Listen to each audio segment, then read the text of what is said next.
Welcome to my viewers. এখন বেজে গেছে ঘড়িতে 9:30 আর আমরাই বলাবো এখন ভাত ভাজা। তার জন্য আমি নিয়ে নিয়েছি প্রথমে ভাত, তারপরে ক্যাপসিকাম কাটবো, পেঁয়াজ কাটা আছে, পেঁয়াজটা কাটাই আছে, আলুও কাটা আছে, আদা আছে, রসুন আছে, ডিম নেব, আর যেটা আমি ফোড়ন দেবো সেটা হচ্ছে দারচিনি আর এলাচ। তো এই কটা ইনগ্রিডিয়েন্টস দিয়ে চলো বানিয়ে ফেলি। সাদা ভাত না, সাদা ভাতকেই বানাবো। তো এখন আমি 9:30 10:30 বাজতে চলেছে, 9:30 বেজে গেছে, 10:30। তো এইটুকু ভাত আছে আমার দুজনের খাবার। তো আমি সেই ভাতটাকেই করে নেবো একটি সুন্দর ফ্রাইড রাইস। তার জন্য নিয়ে নিয়েছি ক্যাপসিকাম, আলু, পেঁয়াজ, রসুন, আদা আর ফোড়ন দেওয়ার জন্য দারচিনি আর লবণ।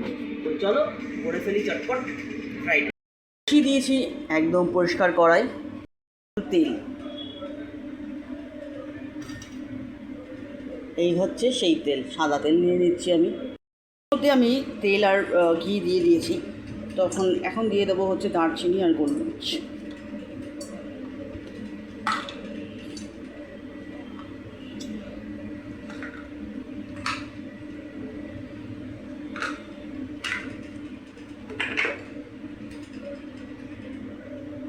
দেবো আদা গ্রেট করে,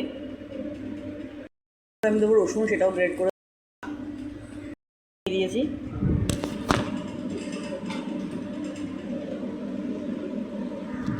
এরপরে যেটা আমি দিতে যাচ্ছি সেটা হচ্ছে ক্যাপসিকাম।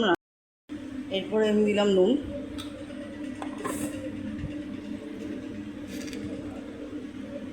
দিলাম চিনি,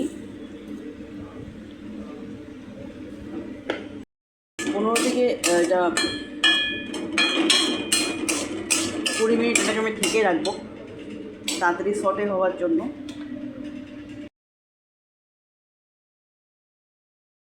একদম চটপট রেডি করে ফেললাম আমার রাতের খাওয়ার। আর ইনগ্রিডিয়েন্টসটা তোমাদের আমি দেখিয়ে দিয়েছিলাম। আর ভাজা ফ্রাইড রাইস বা ভাজা ভাত করতে যা যা লাগে সব আইটেমই আমি দিয়েছি। দেখতেও সুন্দর হয়েছে, খেতেও সুন্দর হবে আশা করছি।